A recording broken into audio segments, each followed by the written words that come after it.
I have the recording from yesterday, but I'm gonna go ahead and pause it. Okay, all right, so here's our warm-up. We got our beautiful system solved and our equation solved in standard form. All right, let me go ahead and clear. Go ahead.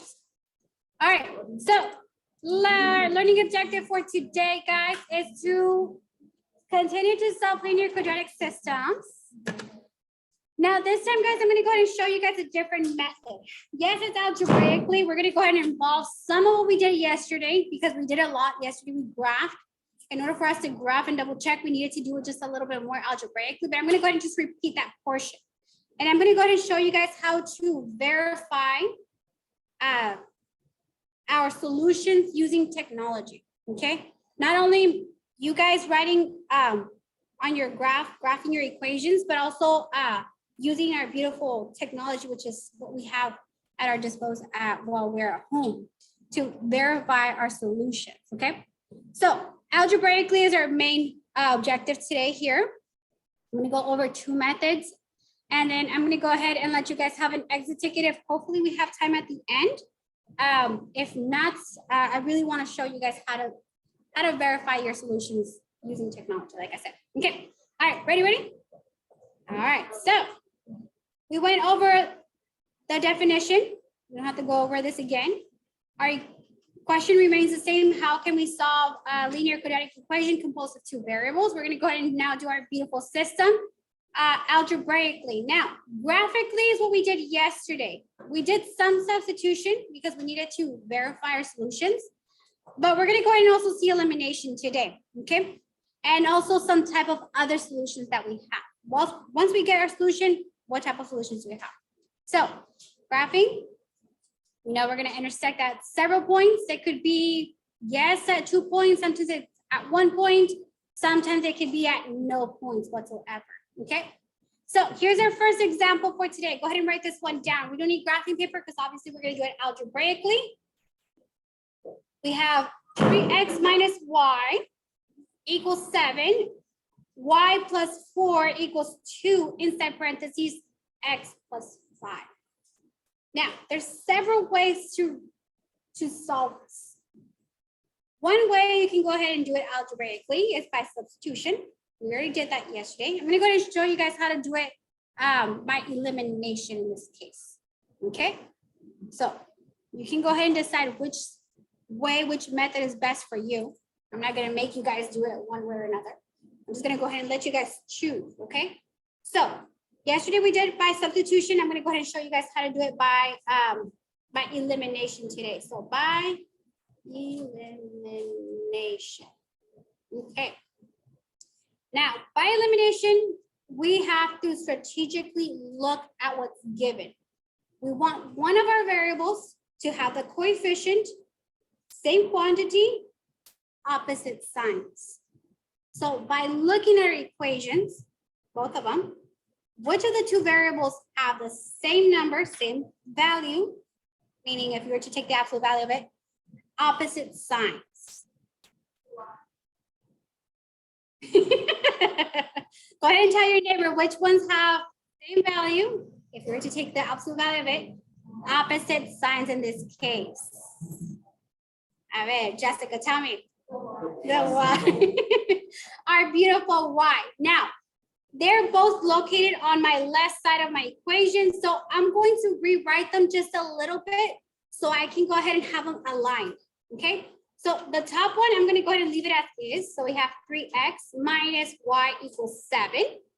The bottom one, I'm going to rewrite it so that my y is just behind my constant. So I have 4 plus y equals 2. X plus 5. Now, it's going to get very lengthy a little bit, so I'm going to go ahead and try to write as small as possible.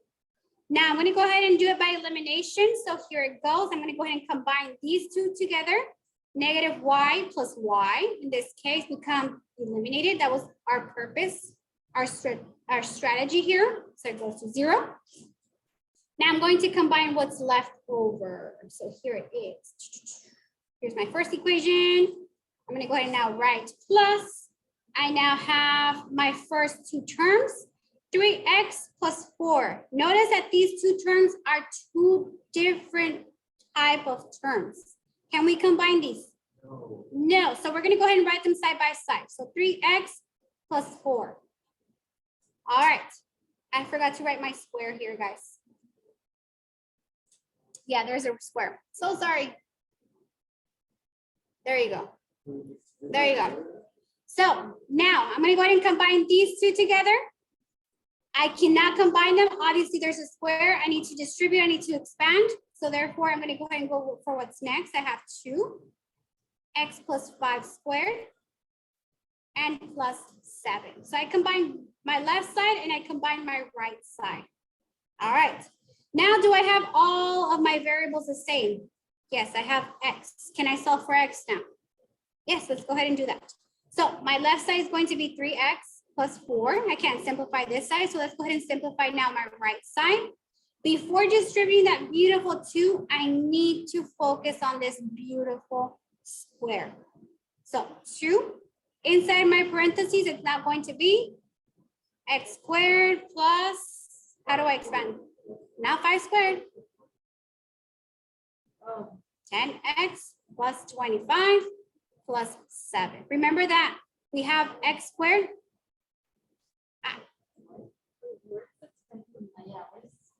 So remember that this is the same as multiplying like this, x plus 5, x plus 5. If I FOIL this out, I have x squared plus x, 5x plus 5x plus 25.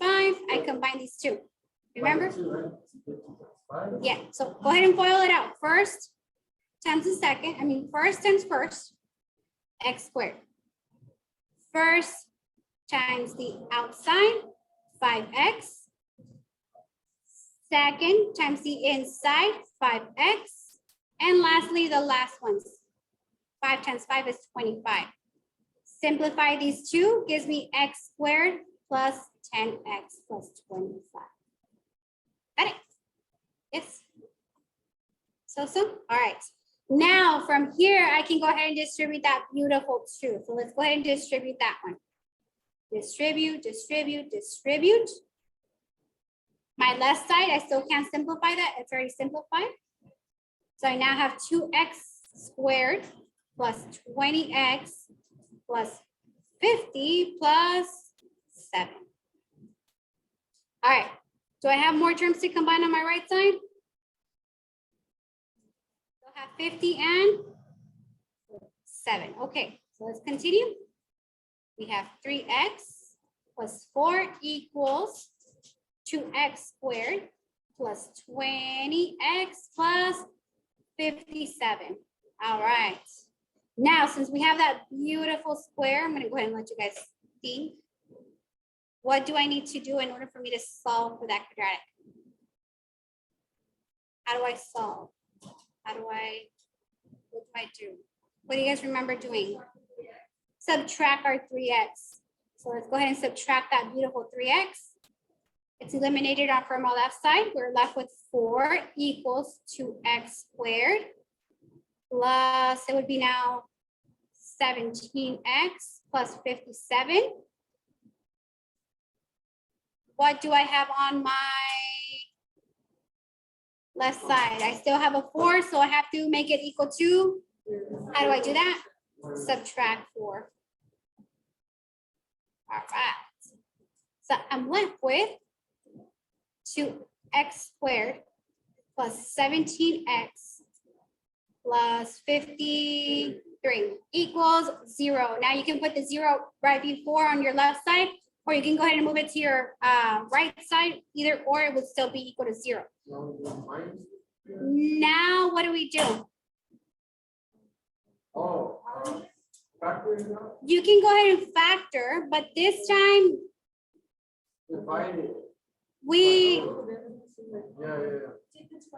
you can factor the 2, but you would have decimal values here.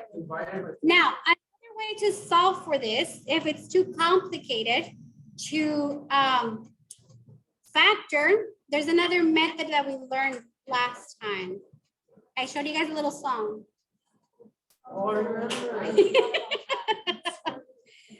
The quadratic formula. So if you guys remember, negative b plus or minus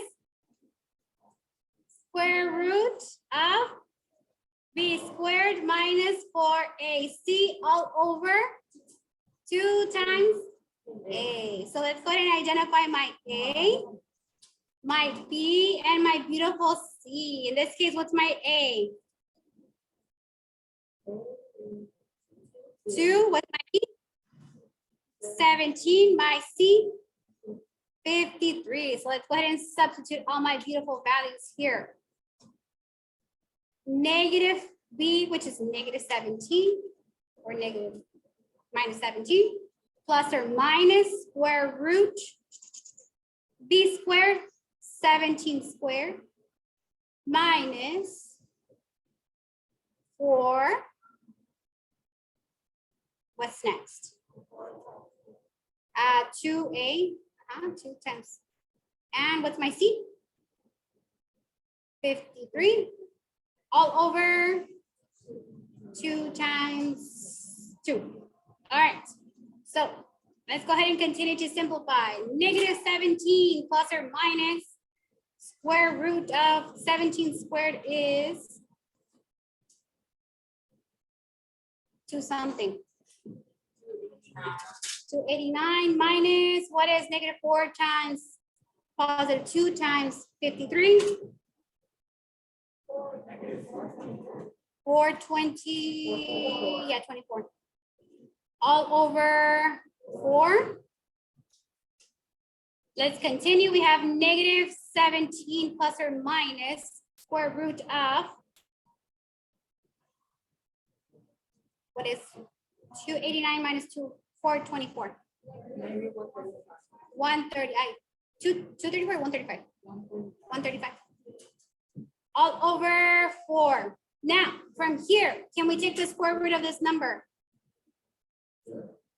Now, if we allow a certain values, now remember that it's a square root of a negative number. What happens when you have a square root of a negative number?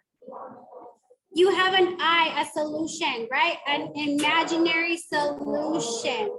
Now, in this case, guys, for these examples, whenever you have an imaginary solution, it means that you have no solution. So this example has no solution. I love it. Now, let me go ahead and graph it, guys, so you guys can see it. You're like, what? All that work for nothing?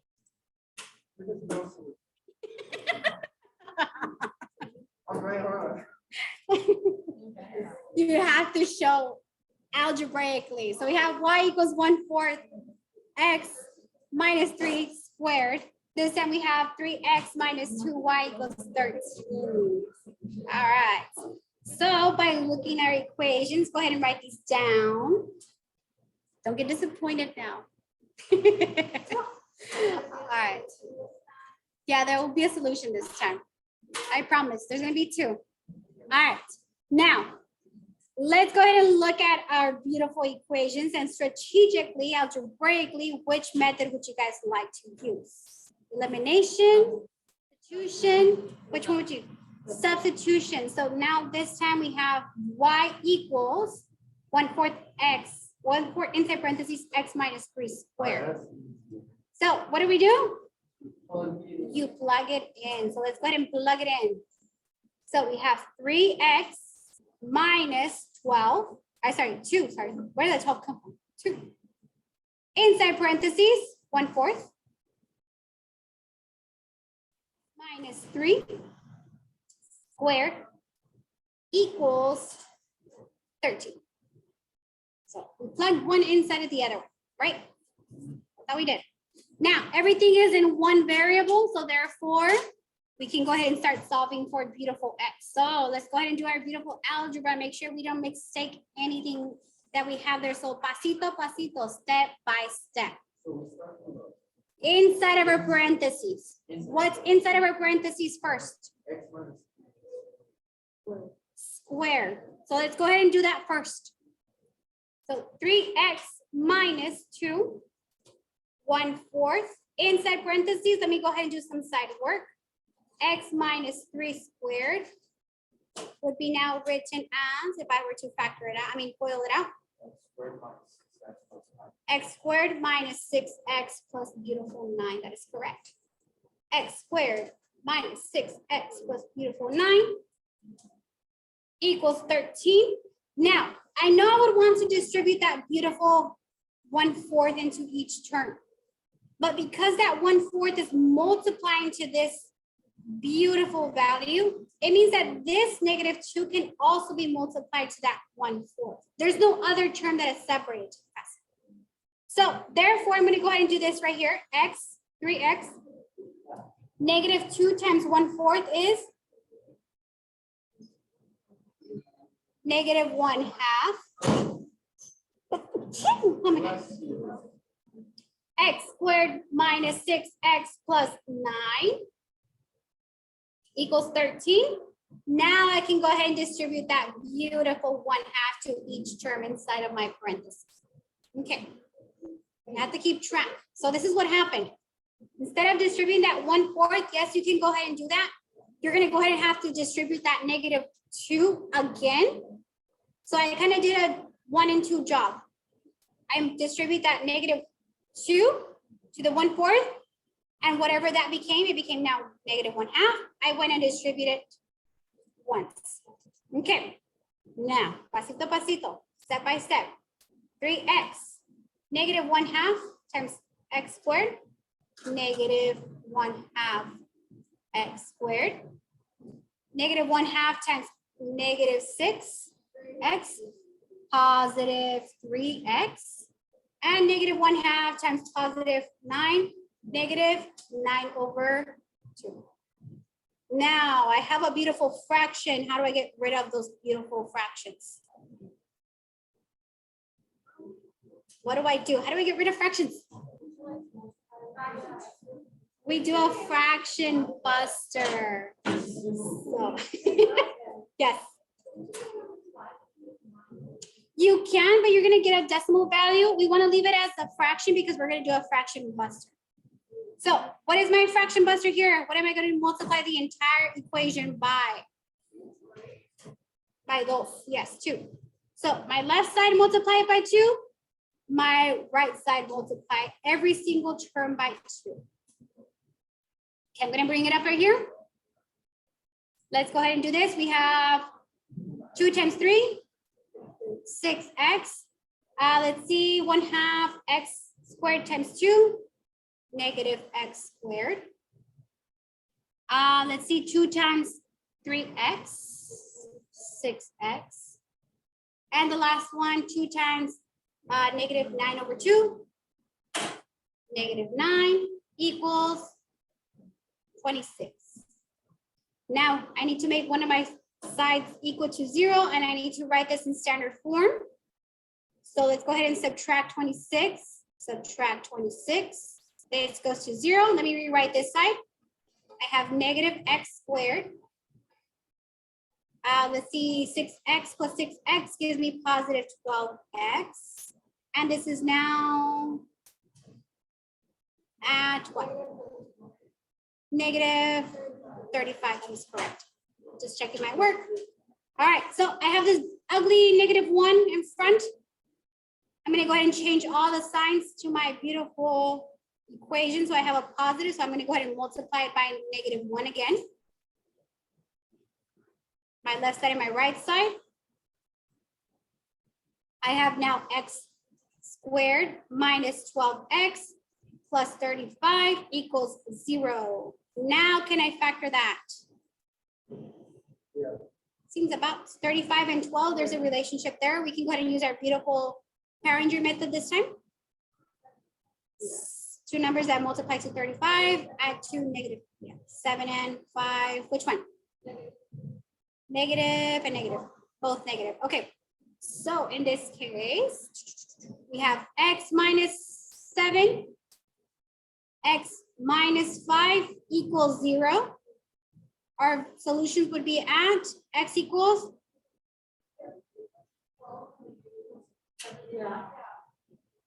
What do you mean? I multiplied by -1. So I can have that positive x squared. I want that coefficient to be positive, so I multiply by -1. Therefore, x equals +5. Now, here are my two solutions. One of my x value is at 7. The other x value is at 5. We need to find our beautiful y value. So which equation do you want to use? Top or bottom? Bottom. So let's see.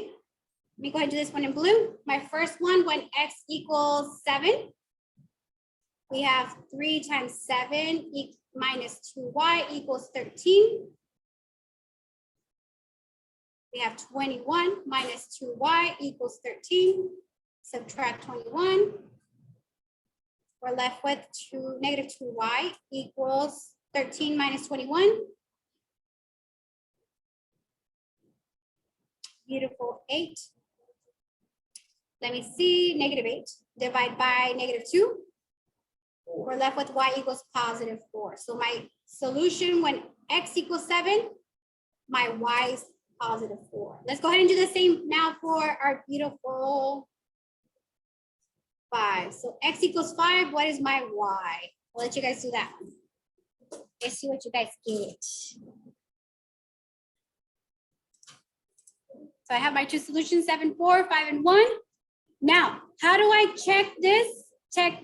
Using technology. Go ahead and take out your Chromebooks really quickly. I think this is more important. Take out your Chromebooks. I'm gonna take a little bit. I'd rather show you guys than give you guys the exit ticket, to be honest. You're like, what's going on? Yes, go on to Desmos. You're gonna love it today. Okay. Save an image. Let me go ahead and clear. Okay, so you're going to go on to Desmos. Let me go ahead and create a little window. Desmos.com. Here's my beautiful Desmos. You're going to go ahead and go on to graphing calculator. If I'm going too fast, let me know. Desmos.com, graphing calculator. If you Google Desmos, go on to the graphing calculator. So here it is. Graphing calculator.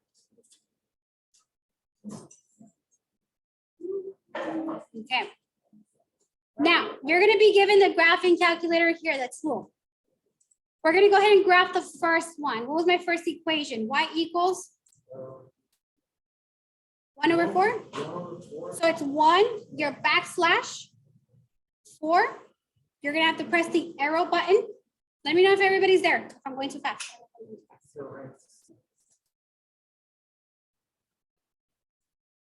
Your next item is your parentheses, x minus 3. Now the square, notice that I think it's on 6. Yeah, you're gonna have to press Control 6. Sorry, Shift 6, Shift 6, Shift. So you can do your up caret and press your 2. So you should be automatically be given your parabola there. Now, your next equation, you're going to go ahead and select number 2. And you're going to write your next equation. 3x minus 2y equals 13. Yes. 13. There you go. Do they intersect? Yes. Now, if you click on your graphs, you should be able to see the solutions, 5, 1, and at 7, 4. So this is when you can go ahead and use this tool to verify, to check your answers. You can see if they intersect, if they don't intersect, where do they intersect, and your solutions. What I love about Desmos is that it actually gives you the exact values. Some of them are going to be in decimal form. If it's in decimal form, it's because you have to use your quadratic equation because you're going to have a square root of something. Okay, so you're going to leave it as a radical. Okay, if you have it as a square root of something or a decimal value, square root of something, a radical form, and you have to write it or leave it as a radical equation. Now, it's very, very, obviously it's technology, so it's going to be very, very accurate in this case. So whenever you guys have your examples for tonight, your homework, you can go ahead and double check I am checking about your procedure though. That's what I'm interested in on. Yes, you can have your answer. I'm interested in knowing if you can go ahead and make the connection, find the solution or the strategy on how to solve this. If it's by elimination, by substitution, whichever you feel the most comfortable doing. Okay. Let me see. Stop